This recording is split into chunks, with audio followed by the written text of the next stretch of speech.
It is Friday, November 4th, 2022. This is another edition of Baseball Today, presented to you by our friends over at SeatGeek. That is my man, Trevor Plouffe. I am Chris Rose. Producer Dan is along for the ride as well, as we have a travel day in the World Series back to Houston, Texas for Game 6, where the Astros will try and close things out after last night's dramatic victory in the city of brotherly love. They take a 3-2 series lead, thanks in part to a pair of defensive gems, one in the 8th by Trey Mancini, one in the 9th by Chas McCormick. Which one got you to jump out of your seat, my friend? Both were excellent plays. I think more so it was the Mancini play, because you hit that ball to right center with JT. You can't really tell how far it's going to go. And McCormick got a great jump on it. He had a beat on it the whole way. Obviously, it was an incredible catch. If that ball hits the fence, possibly a triple, depending on the ricochet. But the Mancini ball, Schwarber crushed that thing. And I was thinking to myself, the only reason he was there is because a runner was on first base and they're playing no doubles. Like any other situation, that thing's downline. I think even in regular no doubles, where he's actually back, I think that ball gets by him. But because he was on the base and just kind of turned towards the hitter, I mean, he was right there, and the hop kind of just went right into his glove. It was extra impressive also because he had just entered the game for Gurriel, and coming in cold like that in a World Series game when you're 90 feet away from a guy like Kyle Schwarber, who I don't know what the exit velo on that, but it was over 100 miles an hour. I can guarantee that. Boy, yep. So that was it, because when he hit that ball, I was like, that's down the line. 2 runs are going to score. They're taking the lead. Holy shit.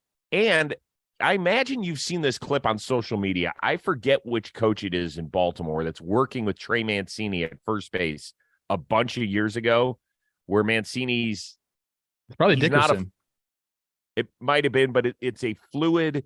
He's not a fluid first baseman. So he's talking him through all sorts of stuff. It's this wonderful, 4 or 5 minute clip on coaching 101. It's probably happening at 2 p.m. with a 7:10 first pitch.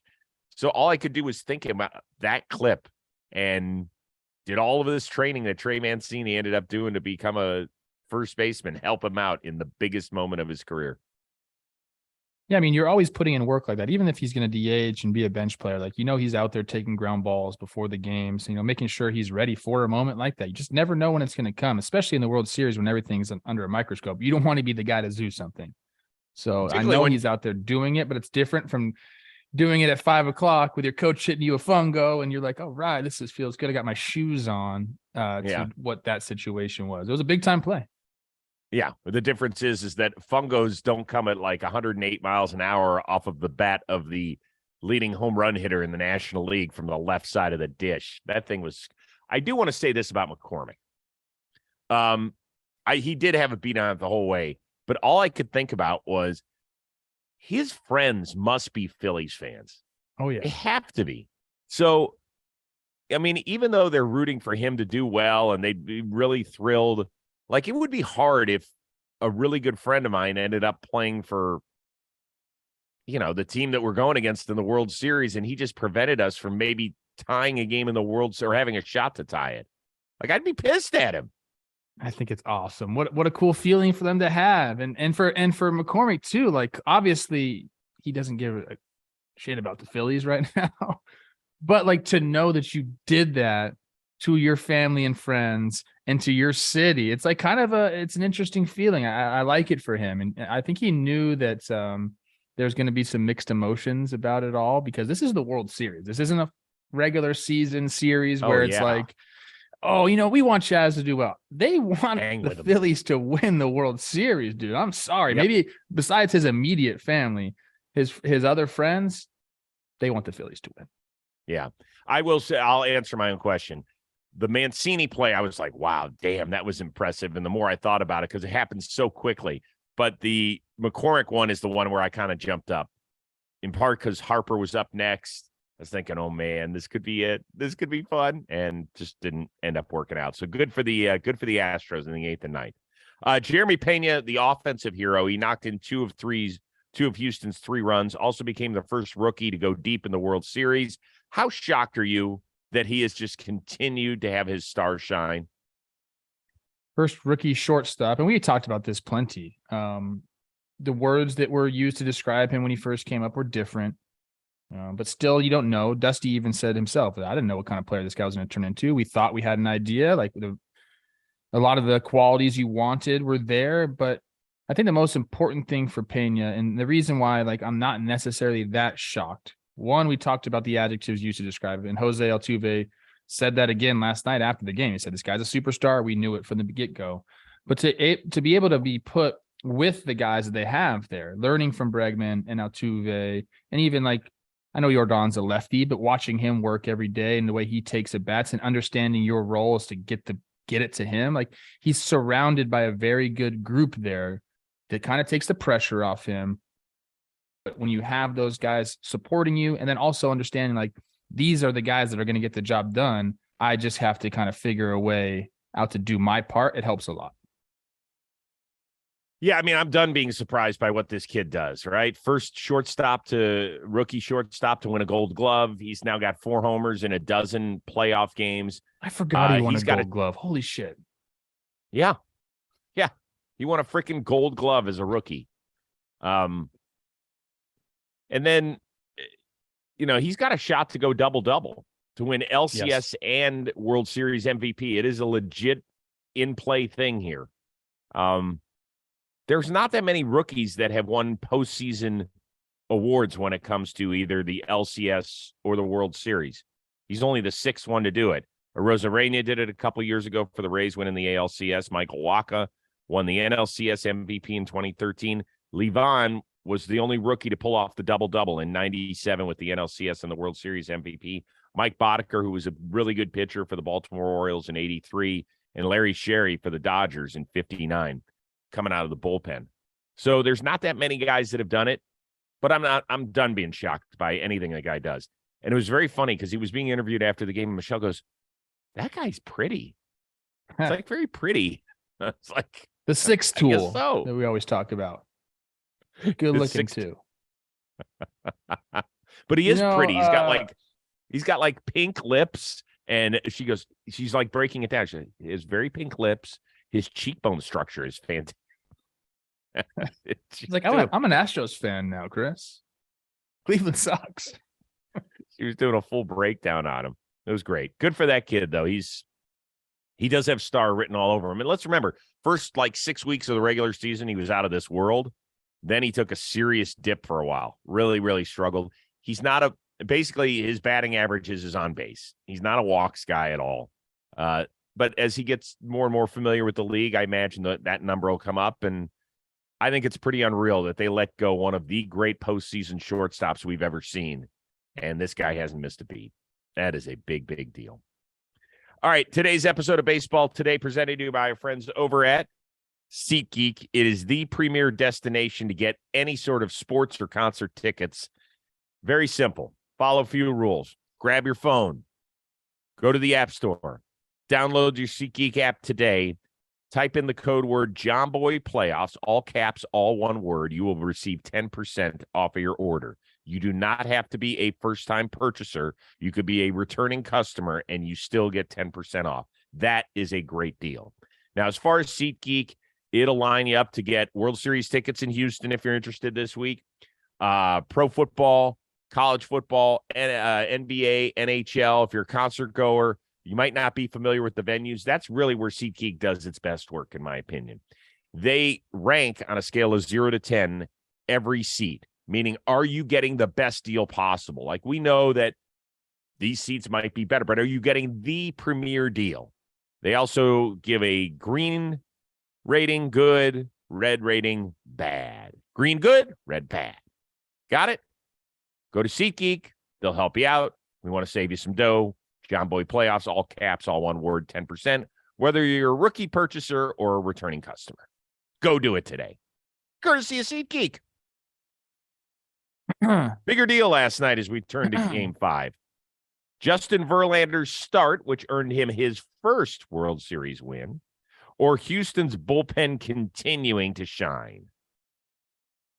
I think it's Houston's bullpen and what they've continued or been able to continue to do. We filmed Talking Baseball earlier today, and we said right now it looks like Jeremy Pena for World Series MVP, or could be Ryan Presley. What he's been able to do has been very, very impressive. But the rest of the bullpen's been great too. I mean, I think if you're the Phillies and you would have said, hey, we're going to hold the Astros to 3 runs on the Noah/bullpen day, you're like, yes, we're going to win that game.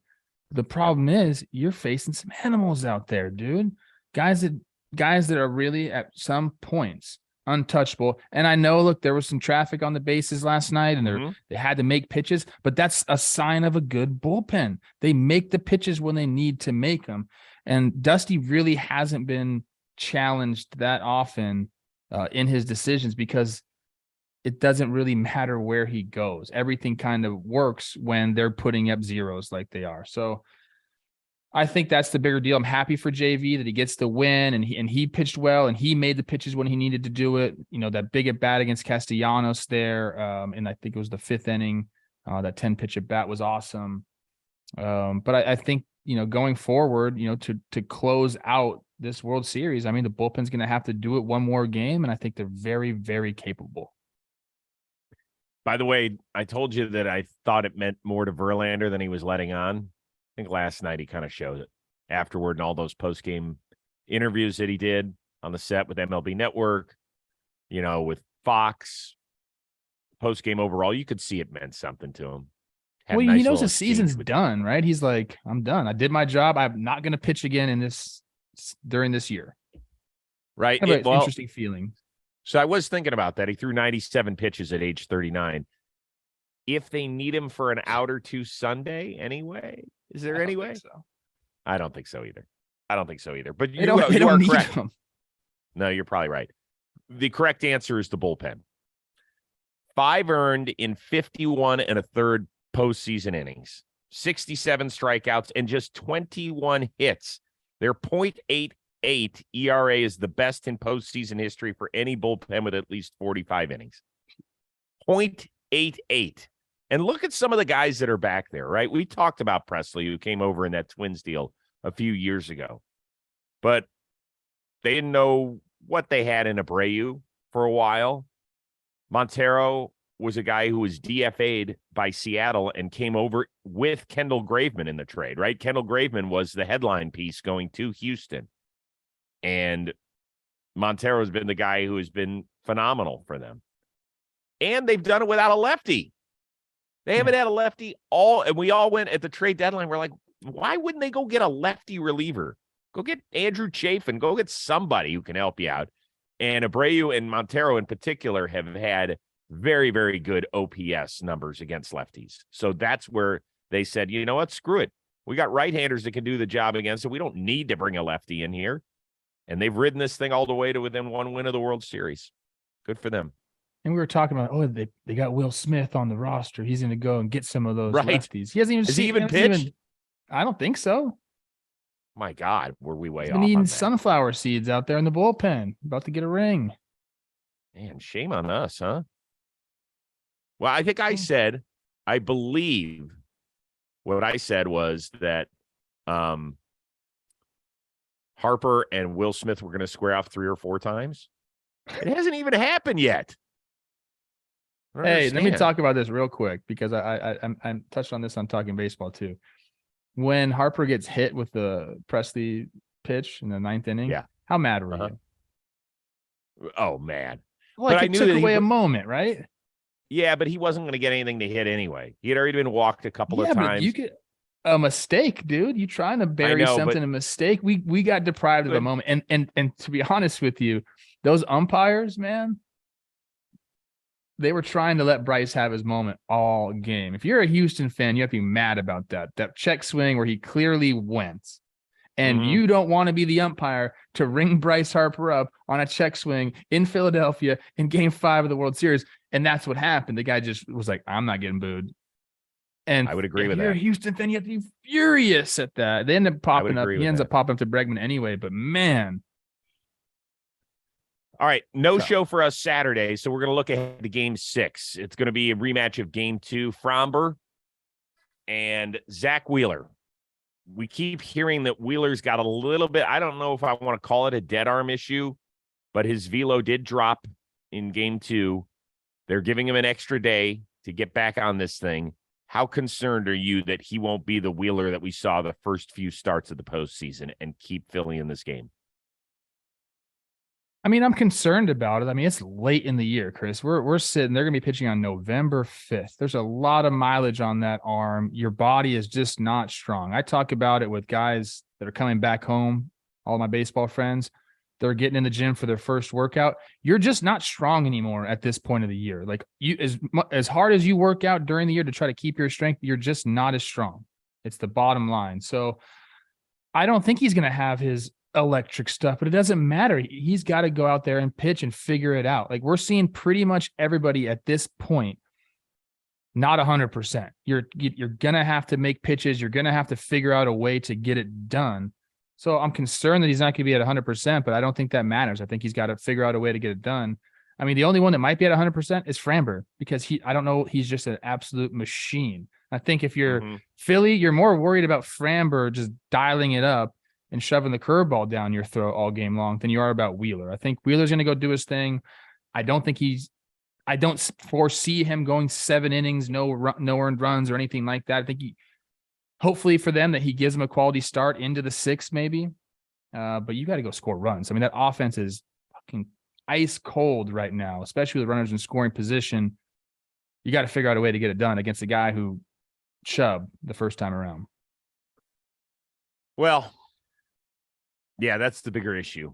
And how many times is Fox going to zoom in on him doing this and stuff? Go listen to the most recent, not the most recent, because we just released Chris Bassett today on Rose Rotation, but Trevor May earlier this week broke down entirely what he thought Framber Valdez was doing with this and moisture on his hands and stuff. So it makes sense. You can believe him or not believe him, but that's a major league pitcher who's obviously been through the battle. And so he'll explain to you what he thought was going on with Framber. I think it probably clarifies it pretty well. But as far as Wheeler, yeah, I mean, he was like untouchable those first few starts through St. Louis and through Atlanta and through San Diego. But I don't know what we're going to get. And by the way, he hasn't thrown 200 innings this year. When you combine regular season, because he missed about 5 or 6 starts. He was on the shelf for a while. And he's got 30 innings pitched this postseason. I know that there's a lot on him, right? I mean, every pitch counts in the playoffs. But he's at about like 183, 184 innings. It's just that it's a slow burn throughout the year where you just lose your muscle mass and your strength. Maybe starting pitchers have the ability to keep up with it a little more because they are at the country club for 4 days a week. But I know also with them, it's difficult to maintain your strength. And at this point of the year, you're kind of relying on, like I said, he's just going to have to pitch. His stuff will be there, but it's not going to be as sharp later in the game as we've seen. And it's at that point where he's going to have to introduce some sort of wrinkle, right? Okay. Well, we'll see. We'll all be watching closely. Last thing, after getting knocked around pretty good in game 4, Jose Alvarado did not seem bothered by it. He was seen during Phillies batting practice riding a bike on the field, smiling, waving. Is that a good thing? I think it is. Obviously there are going to be some people to look at like, oh man, like they should have taken it more seriously, but you want your players to be loose, especially after getting no hit and giving up the series lead. Like you want them to be loose. So you can't say that. And then if they go play loose or do something silly like that, get mad at them. So I think it's fine. The visual of it isn't great, to be honest with you. Like I wouldn't love that. But I wouldn't get mad at him for it. Well, the only thing Rob Thompson was upset about, he's like, you don't want one of your better relievers out there riding a bike, trying to dodge baseballs, television sets, walls that you might turn into. Like, it's a bike. That was a little weird. Yeah, you can ride a bike pretty easily. Not me. If it was you, Chris Rose, then we'll be concerned because I don't think you have a bike riding ability. No, I'm average. Where would he get a bike, by the way? There's stuff all over those stadiums. Bikes. We used to ride the little hoverboard things. We just had the 2 feet on. There's things. Oh, yeah, those things. Forget those. That would never come in my clubhouse. Get that out. That was like a year-long thing where we were taking them on the road with us. In Cleveland, specifically, the batting cage was so far away from the clubhouse that we had to ride it through that corridor. That's why Tony has, or not Tony, Terry has like the moped that he rides out there. Well, no, he has that because the place where he lives is 3 blocks away from the stadium. Yeah, but even when he'd have a car there when it's cold, he still rides his moped to the car. I've never seen him ride in a car. He just always takes the moped to and from. Hilarious. Yeah, he's pretty funny. Hey, Dan, do we have that video? I don't know. I think I sent it to you late of the Eagles watching the Phillies game at the end. That was amazing. Did you see this on Thursday Night Football after the Eagles improved to 8-0? They're all huddled around the TV when Chas McCormick makes the catch. I thought that was kind of cool. Right? I want to hear the conversation. I want to be like, man, they have a glove. Like, he doesn't have to catch that with his hands. I could do that. That's kind of what everyone says that doesn't play baseball. He has a glove. Except that A.J. Brown is the guy who was drafted by the Padres. I mean, he knows. He's the one in there telling him, like, guys, that was an incredible play right there. And I would have loved to have seen Jalen Hurts in that video. That would have answered it once and for all. The kid from Houston. That's true. That's the one I wanted to see. So there you go. He's smartly like avoiding that. Yeah, he has. He has. If the Astros win the World Series, what's he going to do? Is he going to show up to a practice with the Astros hat on? I'm going to tell you, it would not shock me if he is in Houston tomorrow watching the game. They're off this weekend. My advice to Jalen is stay as far away from this whole situation as possible, bro. Like, just don't make it a thing. You're 8-0. Philly loves you. Don't give him a reason not to love you, bro. So when I asked that question, remember on Baseball Today, I think it was either early this week or late, whatever it was, there were a lot of people who were like, Rose, we will never forgive him. And there were people who chimed in about Bryce Harper. I forgot about this, wearing a Las Vegas Knights jersey when they were playing the Washington Capitals in the Stanley Cup final and going to the game. He's like, we never forgave him. Like, wow. I'm telling you, man.